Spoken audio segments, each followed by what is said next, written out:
So there've been a ton of games that have come out this year, but I want to talk about the best RTX games of 2025. And I went ahead and I've partnered with our friends at NVIDIA to showcase these games. I've got 3 of them for you on 5 different systems, showing how it actually performs well on RTX 50 series graphics cards and how some of the really cool features like DLSS 4 enhances that gaming experience to the highest level. Now, what are these games, right? What are the games out there that I'm going to be talking about here? And the games that I think are the best RTX games of 2025. Well, as I mentioned, there are 3 games. The first one is Doom: The Dark Ages. That came out earlier this year. I love Doom, and it is a great game. Next one, of course, is Battlefield 6. This is a shooter that gives you that all-out warfare experience, super intense, destructible environments that you can take strategic advantage, and of course, the vehicles with the fighter jets that you can jump in and play in. And finally is Arc Raiders, which is a game that I didn't think I would like, but I'm definitely enjoying it, but I have not done too well in that game more recent anyway.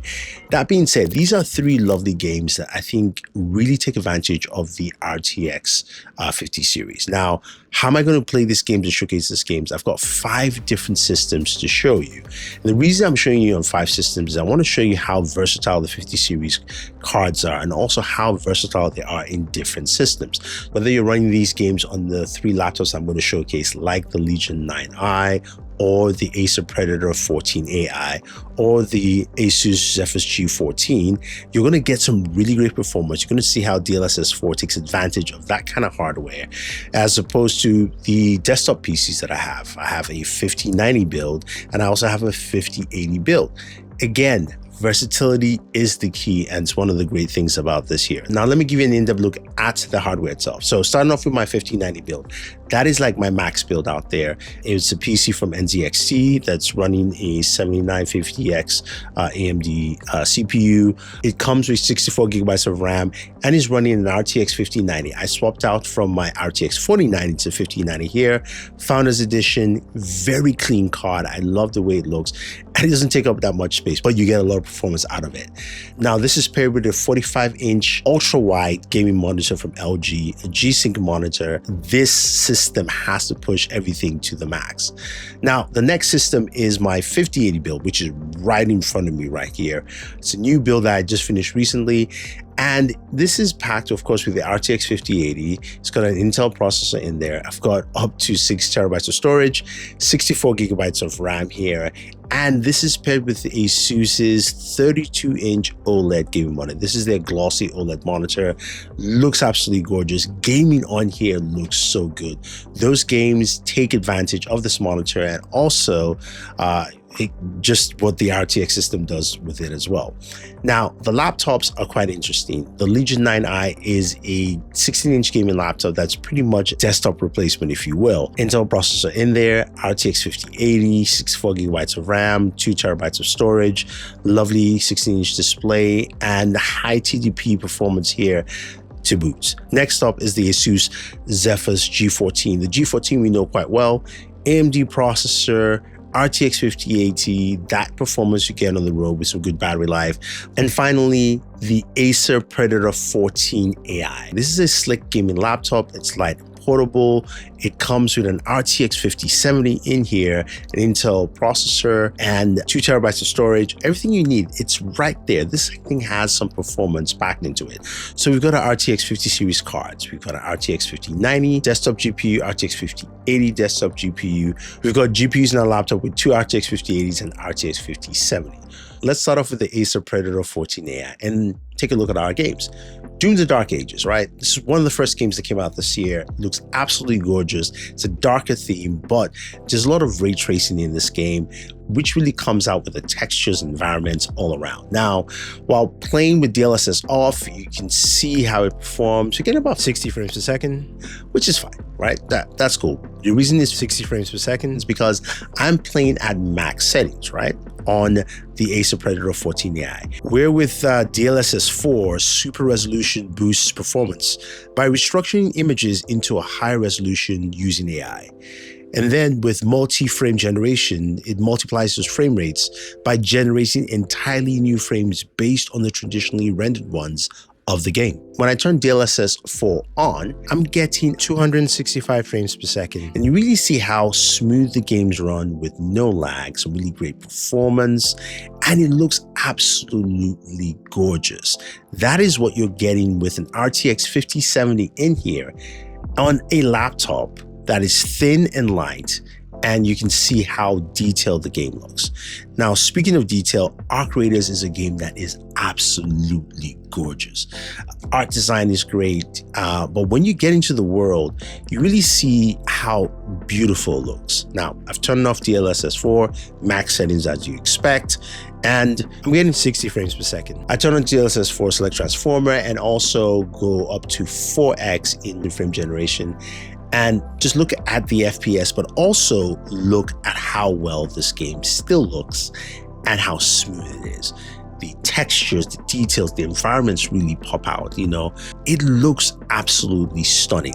This is on a laptop that's 14 inches with a 5070 in there. So that's just a solid start. Then moving over to Battlefield 6. This is a game that just came out. It looks lovely. Of course, it supports DLSS 4. And we started off with DLSS off at this time. We're getting around 65 frames per second. And as you'd expect, max settings for this. I turn on DLSS 4 and of course, transformer model and have frame gen up to 4x. We're getting a beautiful 170 frames per second. But not just that 170 frames per second, you can see the detail and also some of the lighting effects around the map itself as I'm running around on buildings and things around me, and also within the action of the game, which looks absolutely stunning. And that's one of the really cool things about DLSS 4, and especially when you're playing games like this, is that you get the full effect of what the developer's trying to do, but also you get that high frame rate that you're looking for, and also the performance you're trying to get when you're playing games like this. Let's move over to the ASUS FSG 14 and play some Arc Raiders. Arc Raiders is a beautiful game. And on here, you see again that improvement and just the increase of improvement with the RTX 5080 GPU on this laptop. We start off with DLSS off, and we're getting about 60 frames per second. Game still looks good. Turn DLSS on, frame generation on as well, and transformer model. And my God, absolutely stunning looking game. Looks gorgeous, but we're also doing roughly around 250 FPS, which is great. It looks good, it plays well, and it continues. And then we go to Battlefield 6, same thing. Battlefield 6 is running roughly around 68 frames per second with DLSS off. And then we go and turn on DLSS max setting as usual. And we see the difference here, around 220 frames per second, especially in high-paced action. You're seeing this perform really well and smooth. Doom, The Dark Ages, we're getting also the same kind of performance where DLSS is off, it's lower, it's closer to around 60. DLSS is on, we're getting about 120 to 130 FPS on the air, and it runs pretty smooth. That is what you get from the RTX 50 series. Now, this is just on laptops. And when we go to something much beefier like the Legion 9i, which is kind of like a desktop replacement, this is where you see that 5080 with the expanded TDP really take full advantage of what you can do with the RTX 5080. Let's start off with Doom, The Dark Ages. DLSS off, 62 frames per second. DLSS on, 245 frames per second. On a 16-inch laptop at max settings. That is very impressive. Then Battlefield 6, DLSS off, 65 frames per second, DLSS on, 220. And you're still maintaining the fidelity of the game. And Arc Raiders is no different. DLSS off, 63 to 65 frames per second, DLSS on, 235 frames per second. So again, looks stunning. So on your laptops, you're going to get that really good performance here, right? And these games are good. Like if you're a fan of Doom, you know Doom The Dark Ages is a fun, very good game. And, you know, if you're a shooter, fan of shooters, Battlefield 6 really hits it for you.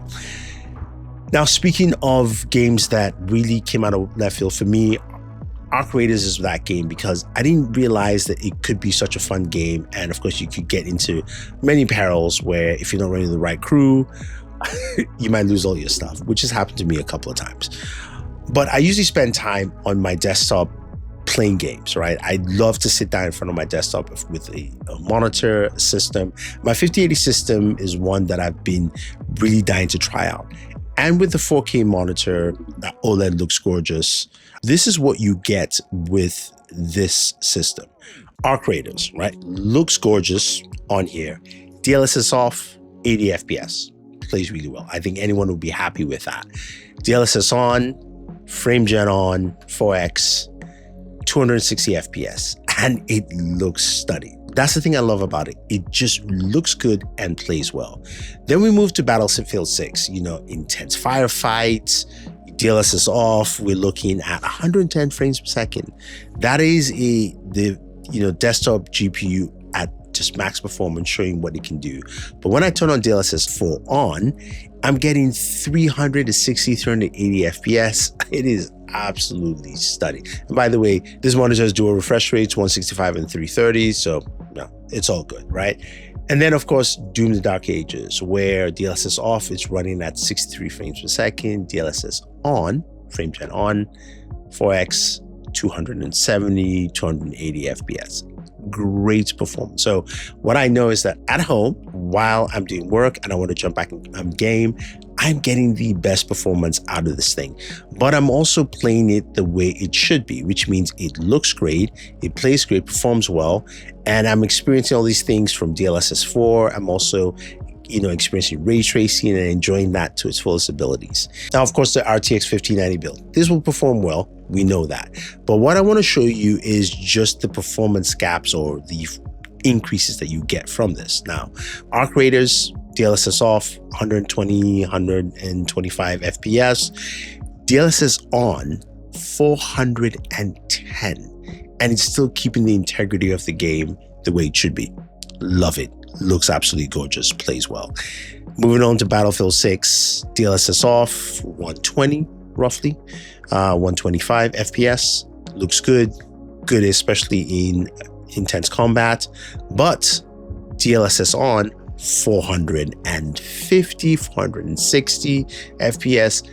Absolutely stunning. And again, remind you guys, this is on a 45-inch OLED monitor, right? So it's a bigger display, it's pushing to the max, and it's still being able to push that kind of FPS, which is great. And then finally, Doom the Dark Ages, where it's doing like 154 with DLSS off, DLSS on, 480. That's impressive. Now you're probably going, okay, Thunder E, that is great to see. Will this work for my games? Well, if you have an RTX 50 series card or you're going to be picking one up, you can take full advantage of DLSS 4 frame generation. As you can clearly see, it works well with the games that I like and I think are the best RTX games this year. Now, there are a ton of games that support DLSS 4. Those games are great. They look good, they play well, and they've got some really good fidelity. I think that's one of the best things about these games is that when you look at Doom the Dark Ages, you look at Battlefield 6, and you look at Arc Raiders, they all look good, but they also perform well. And with RTX 50 series cards, and as I've shown from the 5070 in laptops all the way to 5090 in my PC build, you're going to get the best out of the machine you're using. I think that's one of the most important things. And as a gamer, I want to enjoy my games. I want it to look good. I want it to play well. And I want to see high FPS for the games I play. I play a lot of shooters, as you can tell, and it shows. So for me, this is why I'm loving what the 50 series has done this year. And I think a lot of people like that too. So if you want to check out the RTX 50 series cards, whether it's a 5090, 80, 5070, or even the 5060, use my link in the bio and definitely go ahead and play the games because these are the best RTX games of 2025. And yes, you can take my word for it. This is Thunder E saying thank you and always enjoy your entertainment. All right, back to gaming.